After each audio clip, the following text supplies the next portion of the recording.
لا الہ الا اللہ محمد رسول اللہ، یعنی اس میں کوئی دوئی بات ہی نہیں، میں نے پہلے بھی یہی کلمہ پڑھا تھا۔ جی ناظرین، ہم اڈیالہ جیل کے باہر موجود ہیں اور میرے ساتھ سردار زعیم صاحب یہاں پر موجود ہیں۔ سر، آپ نے نواز شریف سے ریلیٹ، آپ جب سعودی عرب میں تھے تو یہ نواز شریف صاحب سے ریلیٹ ایک سٹوری آپ نے بیان کی تھی، ذرا پلیز وہ کلمہ پڑھ کے کہہ سکتے ہیں؟ بالکل، لا الہ الا اللہ محمد رسول اللہ، یعنی اس میں کوئی دوئی بات ہی نہیں، میں نے پہلے بھی یہی کلمہ پڑھا تھا۔ گاؤں میں خود سعودی عرب میں رہا ہوں، 2005 میں واپس آیا تھا، تو وہاں اس دور میں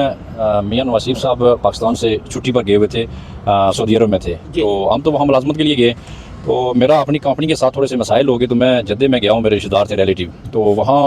جو ان کے گھر کا ایک ڈرائیور تھا، اس کا عنایت نام تھا، اور وہ ہمارے کشمیر کا تھا وہ عنایت، تو وہ ہمارے رہائش پہ آ گئے، تو انہوں نے کہا جی میں تو میاں صاحب کی کمپنی میں، ان کی کمپنی اسٹیل مل تھی، اور اسٹیل مل جو تھی ان کے وہاں جو شے ہیں ان کے ساتھ ان کا وہ معاہدہ تھا، تو اس کو میں نے کہا کہ آپ ایک لیٹر مجھے لے کے دے دیں ان سے میاں صاحب سے، چلو میں بھی کام کروں، باقی لوگ بھی یہاں کام کر رہے ہیں۔ وہ 2 ہفتے تک میں ویٹ کرتا رہا، میں ان کو کال کروں، انہوں نے نمبر دیا تھا، گھر کا نمبر ابھی بھی میری ڈائری میں لکھا میاں صاحب کے جو وہاں سعودیہ کا نمبر، تو انہوں نے ہر بیگم صاحب اللہ ان کی مدد کرے ان سے بات کی، تو وہ مان گئی، تو انہوں نے کہا جب میاں صاحب سائن کریں گے تب بھی ہوگا۔ میاں صاحب نے 2 ہفتے لگا دیا، آخر پھر انہوں نے کہا نہیں میرا پاکستانی کسی کو میں رکھتا ہی نہیں ہوں، اس پاکستانیوں کے لیے پابندی ہے، اور وہاں یقین کریں انڈیا سے انہوں نے بندے منگوائے اور انڈین لوگ کام کر رہے تھے، لیٹر دے دیتے اگر، اور میرا وہاں وہ نظام سارا کمپنی میں ہو جاتا، لیکن نہیں دیا، اور وہ بندہ کیا محب وطن ہو سکتا ہے پاکستانیوں کے لیے؟ آپ یعنی آپ کے لیے یہ ایک مثال ہے، کبھی بھی یہ ناممکن ہے کہ میاں محمد نواز شریف صاحب پاکستانیوں کے لیے محب وطن ہو سکے، یہ ہو نہیں سکتا ہے، صرف اس کے اپنے مفادات ہیں، اپنے مفادات پہ وہ کام کر رہا ہے، اور خدا را آپ لوگ اپنی آنکھیں کھولیں، جو بندہ آپ کے لیے محب وطن ہے وہ ابھی اس جیل میں پڑا ہوا ہے، اس کے لیے آپ آواز اٹھائیں، بلند کریں، اور یہ 8 فروری الیکشن میں آپ لوگ ثابت کریں اس چیز کو۔ اچھا سر، میں معافی کے ساتھ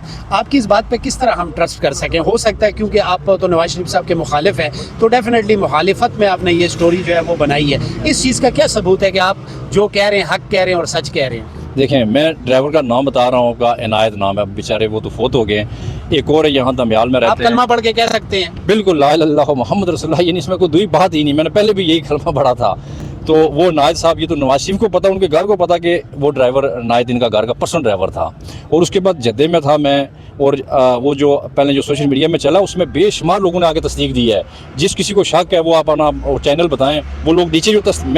مجھے بعد میں پتا چلا ہے وہ اتنا وائرل بھی ہو گیا، لیکن وہاں لوگوں نے تصدیق دی، بات تو وہاں آتی ہے نا، میں تو کر رہا ہوں۔ جی ناظرین، میرے ساتھ سردار زعیم صاحب موجود ہیں۔ یہ سٹوری اس سے پہلے ہم نے اپڈیٹ کی تھی انسٹا پہ، ٹک ٹاک پہ، یوٹیوب پہ، اور یہ بہت زیادہ وائرل ہوئی تھی، اور اس پر ان کی بات یہ سچ ہے کہ بہت سارے لوگوں نے گواہیاں دی تھی۔ اس روم میں جو لوگ تھے وہ ابھی زندہ ہیں، سارے نہیں مر گئے، وہ بھی وٹنس ہیں میرے، ایک کا ریاض نام ہے اور 2-3 اور تھے وہاں جو ہمارے علاقے کی تھی اور پنڈی کے بھی تھے، وہ لوگ وہ موجود ہیں، وہ بھی زندہ ہیں۔ ایک ڈرائیور ان کا وہ فوت ہوا ہے، عنایت خان، اگر عنایت ان کا ڈرائیور نہیں تو سمجھو میں جھوٹ بول رہا ہوں۔ اچھا، بہت شکریہ سر۔ اچھا یہ بتائیں، اگر آپ بھی آلریڈی ٹکٹ ہولڈر ہیں اور آپ اس امید پہ ہیں کہ پی ٹی آئی کا ٹکٹ آپ کو ملے گا،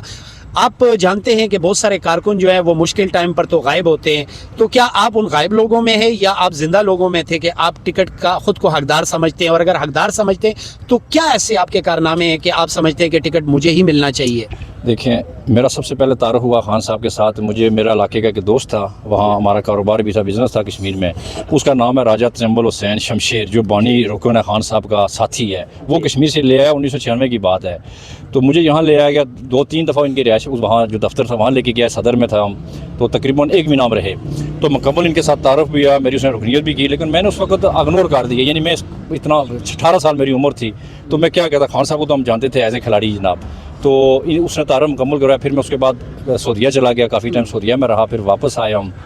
اس کے بعد کشمیر میں ان کی پی ٹی آئی یہی نہیں تھی، سردار بابر صاحب ہیں، انہوں نے مجھے یہ پنڈی میں ملے، وہ بھی بانی رکن ہے یہ، تو انہوں نے مجھے کہا جی ہم کشمیر میں اس کو آرگنائز کرتے ہیں جماعت کو، تو راجہ تجمل شمشیر جو ہے اس کو ہم وہاں کشمیر کے الیکشن تھے غالباً 2005 کے تھے، اس میں ہم اس کو الیکشن لڑانا چاہتے تھے، بعد میں خان صاحب انکار ہو کے 4 بندے لڑنا چاہتے تھے الیکشن کشمیر میں، ایک مصدق میرپور سے ان کے 4 بندے تھے، ایک وہ بھی لڑنا چاہ رہا تھا، پھر بعد میں خان صاحب نے کہا نہیں میں آپ لوگوں کو اجازت نہیں دوں گا۔ اس کے بعد جب کشمیر میں یہ جماعت کی، ہم باضابطہ اس ٹائم سے بیرسٹر سلطان محمود صاحب یہاں جب آن ہوئے 2015 5 مئی میں، تو 8 فروری کو 5 مئی کو یہاں جو پنڈی میں ہوا ان کا، اس میں شامل ہوئے، پھر اس کے بعد پاکستان کے اندر ہم نے خان صاحب کی سیاست کی ہے جو شروع سے، اور ابھی لاسٹ جب یہ وزیر اعظم بنے تو ہر میرا بیٹا یہاں کا وہ اس کے پاس ایک عہدہ بھی تھا، وہ بڑا ان کے ساتھ رہا، لیکن میں اپنے کاروبار میں لگا تھا، لاسٹ 2 سال سے ہمارا کاروبار سب چیزیں ختم ہو گئی ہیں، اور یہ بھی آگے بھی ہمارا خان صاحب کے نام پہ، خان صاحب کے آگے بھی ہمارا یہ ہے کہ ٹکٹ ملے نہ ملے، جب تک خان صاحب